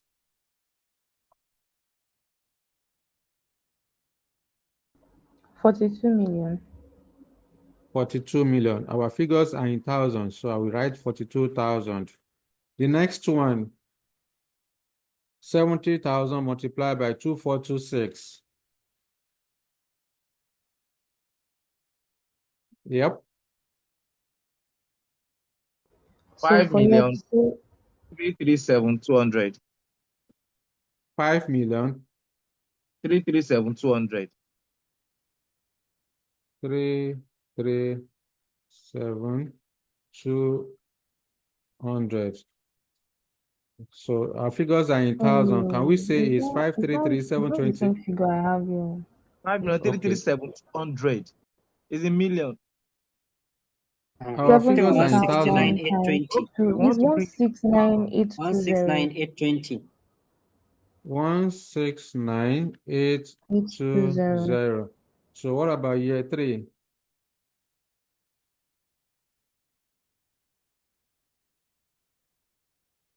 Year 3,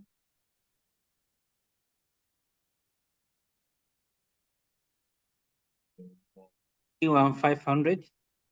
pardon? Oh, 31,500. 3,1,500. 231. 231,500.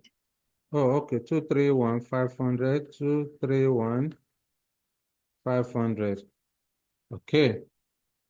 So if that is the case, the next thing we need to do is to go and post our figures. That's the inflated sales value that we are going to post. So the first year is 42,000. The first year sales is 42,000. The second year sales is what?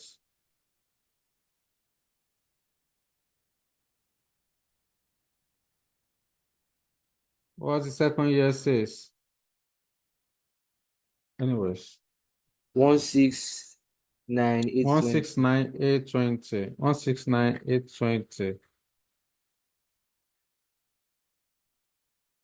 169,820. Then year 3. 231,500. 231,500. Let me give a bigger space. This is, please, you are going to call the number for me again. But for now, let me give a space. This is too short. Year 0, year 1, year 2. That gap is too big. Year 2, year 3, year 4. Push this one to the front. Then year 5. Okay. So here is 42,000. Here is year 2 is what? Give me again. Year 2 cash flow. 169,820. 169,820. Then year 3. 231,500.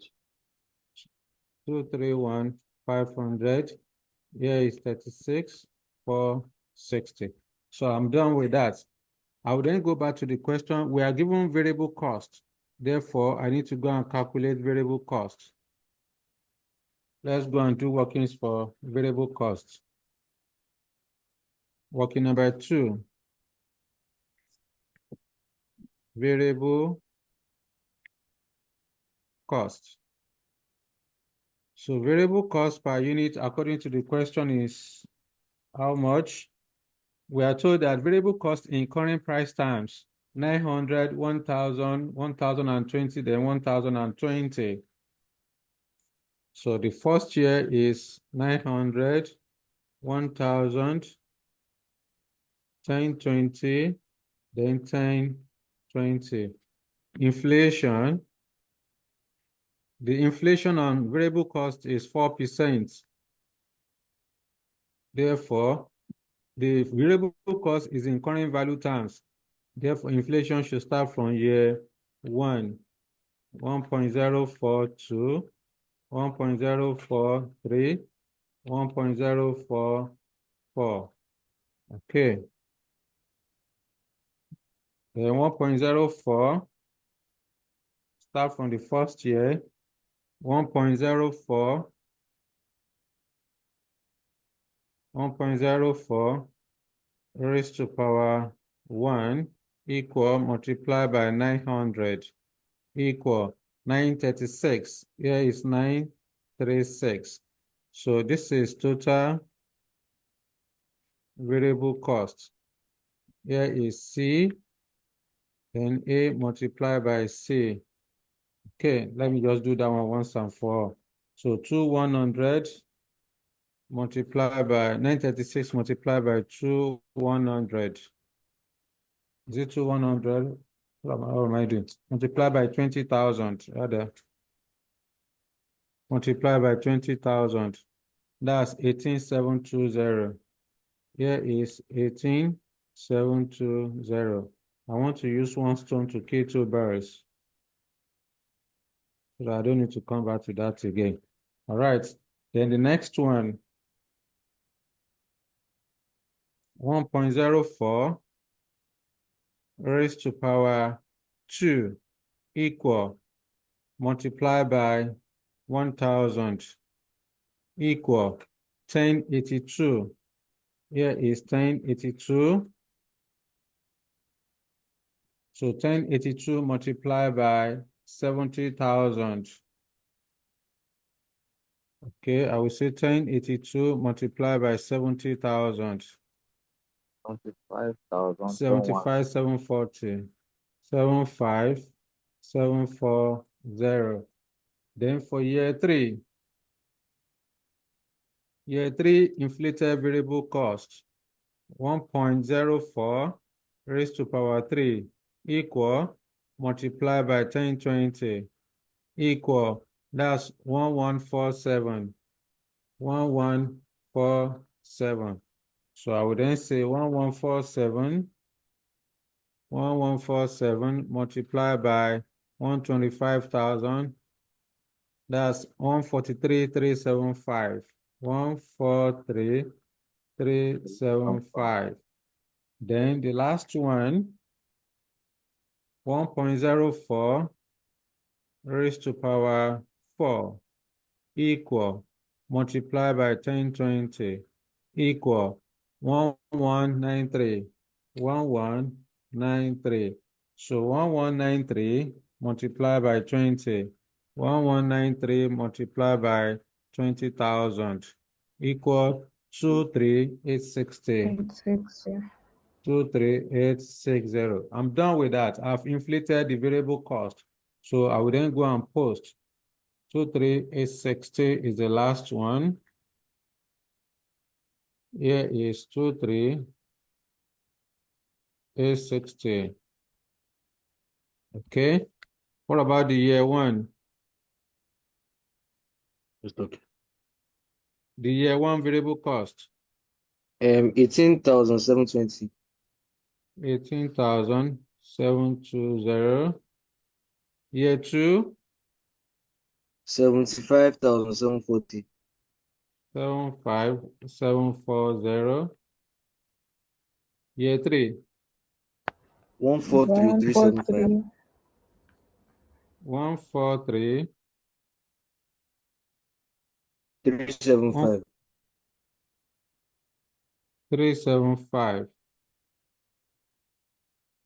So that's that. I'm done with variable cost. I will then go back to the question, what's the next cash inflow?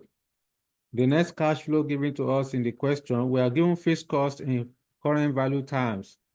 Remember what I told you, there are three different ways in which examiner can test you on fixed cost, all right? Like in this case, you are just given fixed cost of 10 million for each year. If there is no further information, that fixed cost of 10 million is irrelevant. However, when you go to the next paragraph of the question, examiner told you that fixed cost represents incremental fixed production overhead, which are only attributable to the project. So this is attributable or incremental fixed cost. So that 10 million naira is relevant. We need to account for it. Therefore, in this case, I don't need to be doing working for that. I will just come here. I can say attributable fixed cost or incremental fixed cost. Incremental fixed cost. The inflation rate for fixed cost is 5%. So at 5%. All right. So the first year fixed cost is 10 million.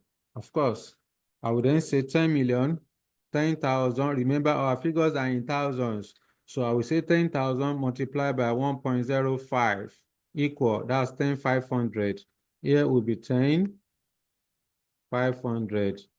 So 10,500 multiplied by 1.05 multiplied by 1.05, that's 11,025. 11,025. Next one, 11,025 multiplied by 1.05 equal 11,576. 11,576. What you have in your calculator, multiply by 1.05. 12155. 12155. 12155. That's it. With this, I've inflated the fixed cost. That's it. That's what you need to do. Let me write this. So that's okay. So that's that. I will go back to the question. Am I given any other relevant cash flow? In the fourth paragraph, we are also told that the production equipment for the new device will cost 120 million naira. That's the initial outlay. Initial outlay is 120 million naira. Okay. And an additional initial investment of 20 million naira would be needed for working capital. The equipment is expected to be sold at the end of the year, at the end of the 4 years for 10 million naira. That's the scrap value. When the production and sales cease, the average general inflation of inflation is expected to be 3% per year, and working capital will experience inflation at this level, which means that the 20 million naira working capital in year one will increase by 3% per annum thereafter. So when we get there, we are going to trade that one. So at this point, so there is no other relevant cash flow before the initial outlay. So let's determine the profits. Give me the annual profits for each year. Take it one by one because of time. Let's pick it one by one. Let me do for year 4. In year 4, I will say 36,460 minus 23,860 minus 12155 equal 445. Here is 445. Which one have you done? Okay. For year 3, For for year year 3, one. Okay. Year 3 is what? 76,549. 76,500. There, year 1, if No, I 549. 549. Yes. 549. Yes, if I 12,780. 12,780. Then year 2.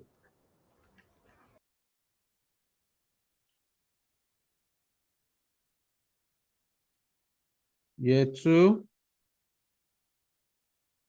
169,820 minus 75,740 minus 11,025. That's 83,055. 055. Okay, that represents the profit. At this point, I need to pay tax. I will then go back to the question. What was the tax rate given to me? According to the question, you are told that profit tax of 30% per year will be payable 1 year in arrears. So tax will be paid after the first year. So in this case, I will then come here, taxation at 30%. The first year profits will not be taxed because tax is paid 1 year in arrears. Therefore, the profit of the first year of 12,780, I will say 12,780 multiplied by 0.3 equal, that's 3834. This 3834 will not be paid until the following year. So 3834 because tax is paid in arrears. Then the profit of the second year, the 83055 multiplied by 0.3 equal 24,917. 24,917. So 24,917 will be paid in the third year. The profit of the third year of 76,549 multiplied by 0.3 equal to 22,965. 22,965. 22,965. 22,965 will be paid in the fourth year. The profit of the fourth year of 445. 137. 137. 137 will be paid in the fifth year. So that's that. So this is how to treat it. When tax is paid 1 year in arrears, this is what you need to do. Okay? Then after this, because I want to use Sorry, the You last one 133, for year not 4 is 134, not 134. 137. 134. 134. Okay. Mhm. Now, I can either use tax saved on, if I want to use tax saved on capital allowance, this is what I'm doing. The way I'm doing it because I want to use tax saved on capital allowance. However, if I want to use capital allowance to reduce my tax liability, I will not do it this way. I will first of all go and calculate my capital allowance. I will then calculate my tax liability. Once I get my tax liability, I will come and post here. But because I want to use tax saved on capital allowance, that's what I'm following this route. So I would then come here, tax saved. So we need to go and do working for tax saved. That will be working number 3. So let's go and calculate tax saved on capital allowance.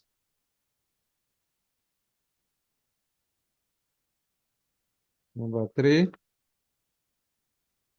tax saved on capital allowance. Okay.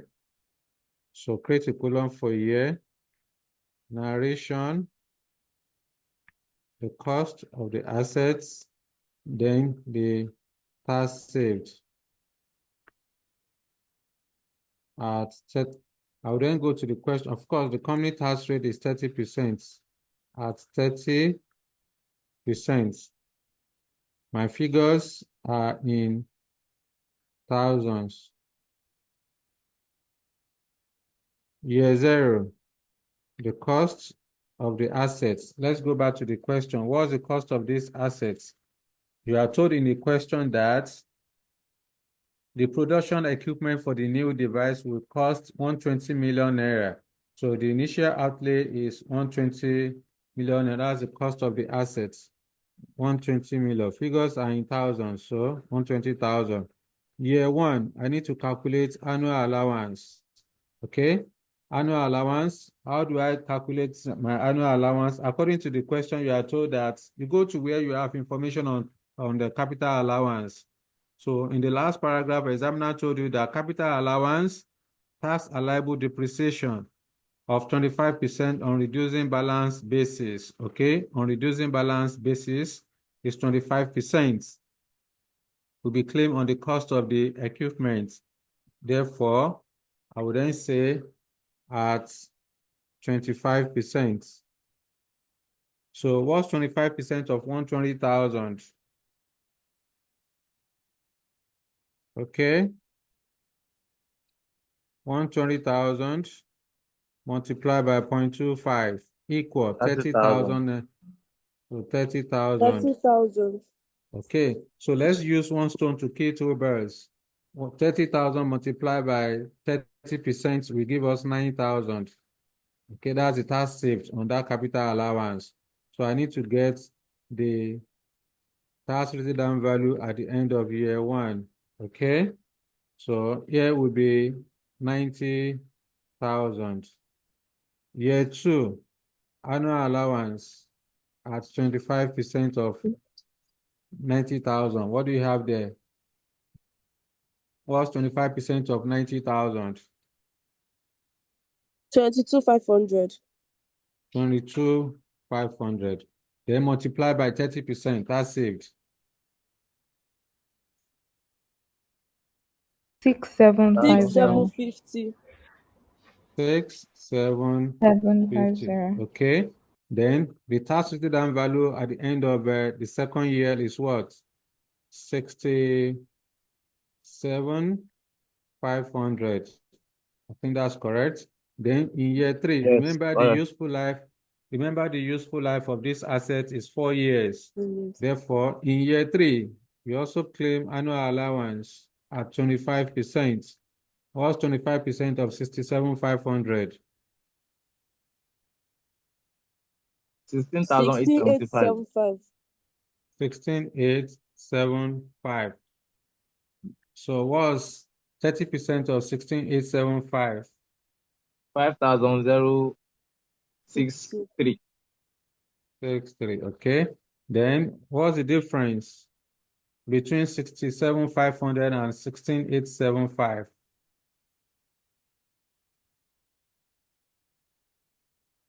50,625. 5625. So that's the tax written value at the end of year 3. Remember, the final year is year 4. At that final year, I need to compare the sales proceed. So the scrap value. The scrap value of the asset is how much? Let's go back to the question. According to the question, we are told that the equipment is expected to be sold at the end of 4 years for 10 million naira when the production and sales cease. So 10 million naira is the scrap value. So I would then say 10,000. So 10,000 minus 50,625 will give us 40,000. 625, 40,625. So this 40,625 is called balancing allowance. So what's 30%? What's 30% of 40,625? 30% of 12,188. 12,188. Now, when you add up everything together, what do you get? This is the total tax saved.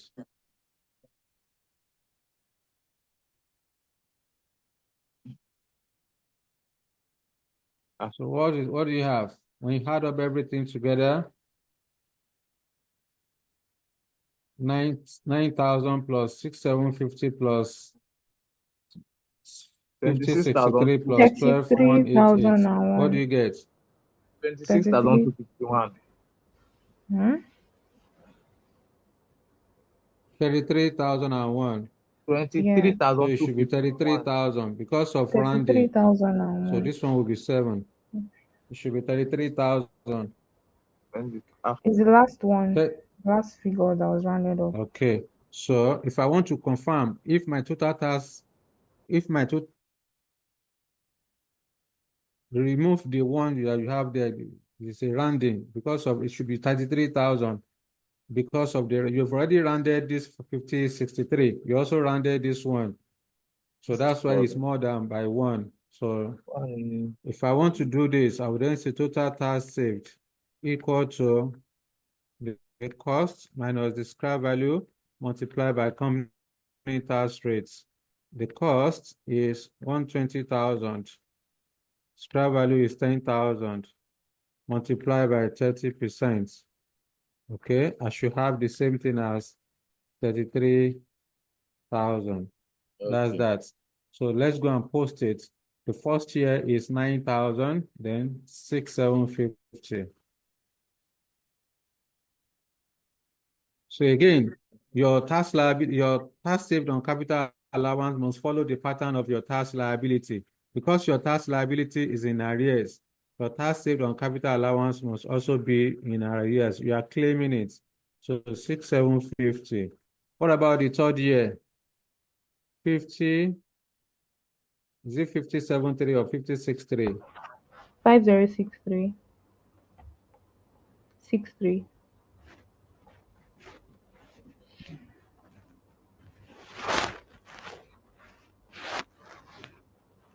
63.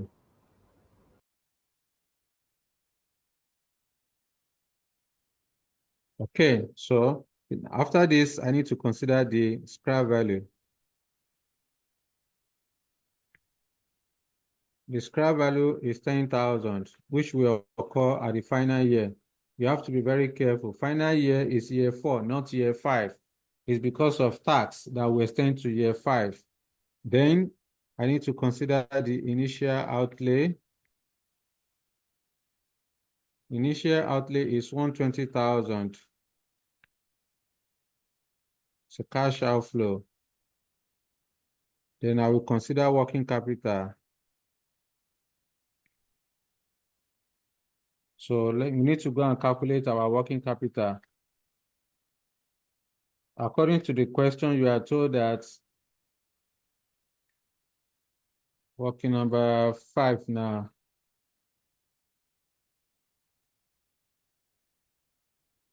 Working capital.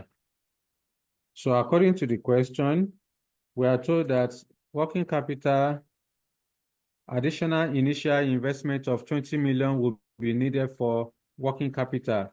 Then, of course, the equipment is expected to be, we are less concerned with that. The average general inflation is expected to be 3% per year, and working capital will experience inflation at this level, which means that the first year working capital of 20 million will increase by 3% going forward for the next 3 years. So let's go and do that. So I will then come here, working capital for year 1, year 2, year 3, year 4, then total. So I will say working capital. The first year working capital is 20 million. So our figures are in thousands. Then, of course, we're now told that to increase by 3% per annum. So I can say at 3%. So I would then say 1.03 multiplied by 20,000. That 20,000 naira is the first year price. That's the first year working capital. So inflation should start from year 2. So this is 2,600. 2,600 multiplied by 1.03. 1.03 equal to 21,218. 21,218. Then 21,218 multiplied by 1.03 equal 21,855. 21,855. That's it, which means that working capital has grown from 20,000 to 21,855. So I don't need all of this. All I need is the increments. Remember, there are 2 ways you can treat your working capital. If you are given a one-off working capital, you should treat it as cash outflow in the year before the year of occurrence and recover fully at the end of the useful life. If you are given incremental working capital, only the increments should be considered. Like in this case, our working capital has increased from 20,000 to 21,855. Therefore, working capital in the first year is 20,000. I want to determine the increments. Again, this has increased to 2,600 by 600. 2,600 minus 21,218. Okay. 2,600 minus 21,218 equal to 618. 21,218 minus 21,855. That's 637. Here is 637. The highest working capital is 21,855. So when you add up 20,000 plus 600 plus 618 plus 637, it will give you 21,855. So relevant here. Okay, we are just following the format I have provided to you previously. So we are told that the rule says that working capital should be treated as cash outflow in the year before the year of occurrence. This 20,000 will be treated as cash outflow in year 0 because year before year 1 is year 0. Okay, then this one will be treated as cash outflow in year 1, cash outflow in year 2, cash outflow in year 3. Then at the end of the useful life, which is year 4, you recover the entire working capital. So this is how to treat an incremental working capital. So let's go and post 20,000. Let's quickly finish the once we are done with MPV, then we'll push the remaining one to our next class. So here is 20,000. Then 600, 618, 637, then 21,855. Working number 4. Okay. So at this point, we need to determine the net. We need to determine the net cash flow. Here will be 140,000 negative. So give it to me. What's the net cash flow for each year? let me do year 5. Year 5 is 455 minus 20 minus 22. 965 plus 5063 plus 10,000 plus 21,855 equal 14,408. That's for year 4. 14,408. Then year 5. Are you still there? Yes. Year 5 is 134. 134 minus 12. Year 2, 187. 180. 12,053. Okay. So you say what? Year 2, 12,180. Yes, you are 12,180. Year 2. Yes, that's year Year 2. two, I year mean, two. sorry, No, year 1. I wanted to say year year 1. one. Yeah, year one. Year Sorry. 1, year 1. 12,180. Then 18. year 2. Are we still together? Year Okay. 2, 87603. 87,603. Which one? Year Year 2. two. Year 2, 87,603. 603. 603. Okay. 76,549 minus 24,917 plus 6750 minus 637. 57745. Yeah. 57745. 57 what? 745. 5745. 57, Okay. So 57745. that is that. 745.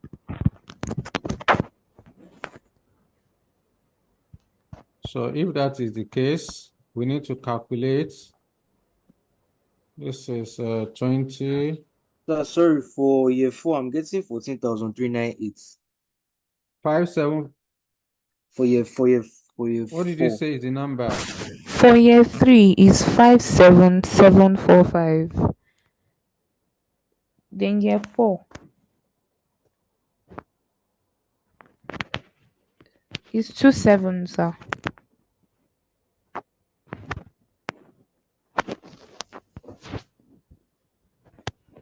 Sorry, I lost out. Let me be sure again. So what did you say is the number for year 3? 57745. Okay, 57745. 57745. Okay then. So at this point, we need to discount this net cash flow using the appropriate cost of capital. According to the question, examiner has given to us real cost of capital of 7.8%. So because we have inflated our cash flow, so all the cash flow we calculated, the sales value, the variable cost, the incremental fixed cost, they are money cash flow. So, and then examiner has given to you in the question, the real cost of capital. You cannot use real cost of capital for money cash flow. In that case, you need to convert it to money cost of capital. So working number 6, I would then say money cost of capital, MCC, or just simply say M.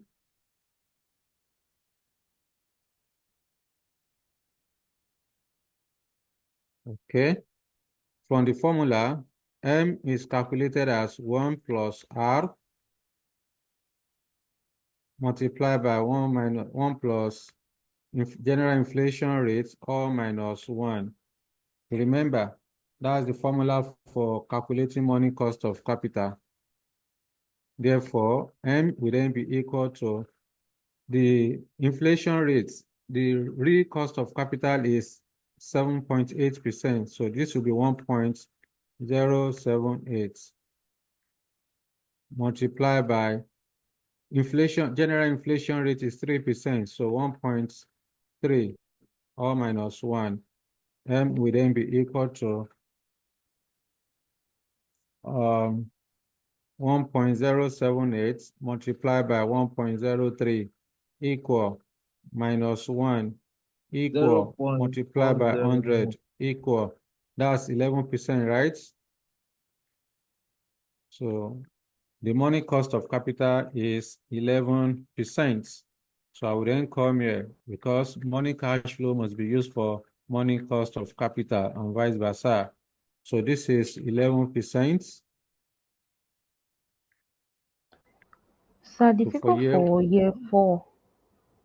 Yes, Difficult for year 4 is actually 14,398. 398, yeah. 14,398. Yes. Okay, 398. Thank you for that confirmation. Now let's calculate the discount factor for year 1 at 11%.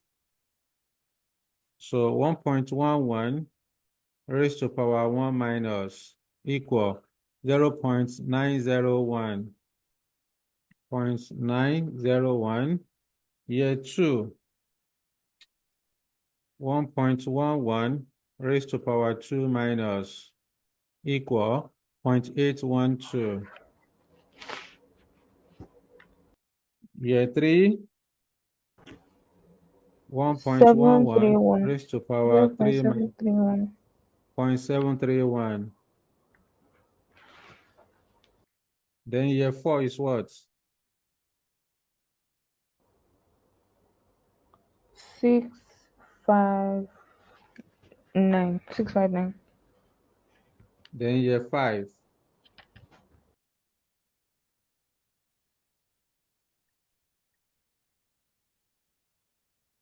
0.5935. 593. 59. 0.5935. Yeah, 0.953, 593. yeah. That's Okay, 5. 594, right?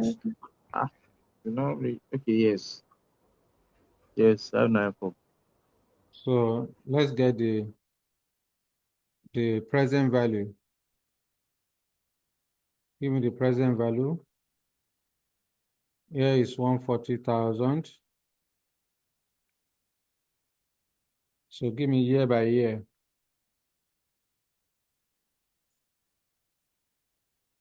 Let me do for year 5.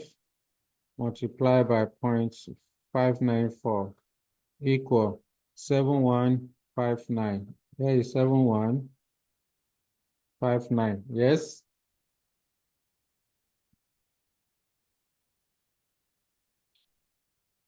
Year 4, 14,398 multiply by 0.659. Year 1, 9488. 10,974. 9488. Say 10,000. 974. 974. Okay. For year 1. 57. Yes, that's for year 1. 74745 multiplied by 0.731. That's 42,213. 212. 42,212. Okay. 71,134. 71,134. 34. Therefore, all I need to do is to just get the NPV. That's all. That's it. So in this case, you start from the positive NPV. Sorry, from the positive present value, the net of the negative. That is 7159 plus 9488 plus 42212 plus 71134 plus 10 974 equal, then minus 140,000. That's 967. Here is 967 positive. So that's that. Let me know if you have any concern on our calculation so far, so that we can close the class for today till the next time when we are going to meet physically to complete the question. Okay. Any question for me?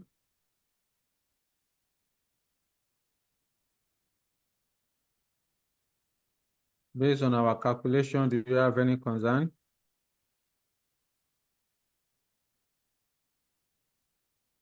It's 100 as well. Pardon? You are saying something. Yes, I got 100,967. 100,967. Yes, You mean the answer? yes, The MPV? yes. No. How could you get 100,967? I don't know. Add up all the Let positive me add present up value and again. net of 140,000. This is 140. It's 967. That's the answer. 942. Check it again. 1, 1 plus 10, 9, 7. Okay. Oh, that's 140. Sorry. Okay. Yeah, I told you it's Okay, 140. that's correct. It's all right. So on your own, you can just try the accuracy of the numbers when you are putting it down to your own notes. You know, ensure that all those calculations that we did are correct. The net cash flow, the present value, then the NPV. So just confirm from your end that they are correct. Okay. So in the absence of no question, this is what we are going to call today.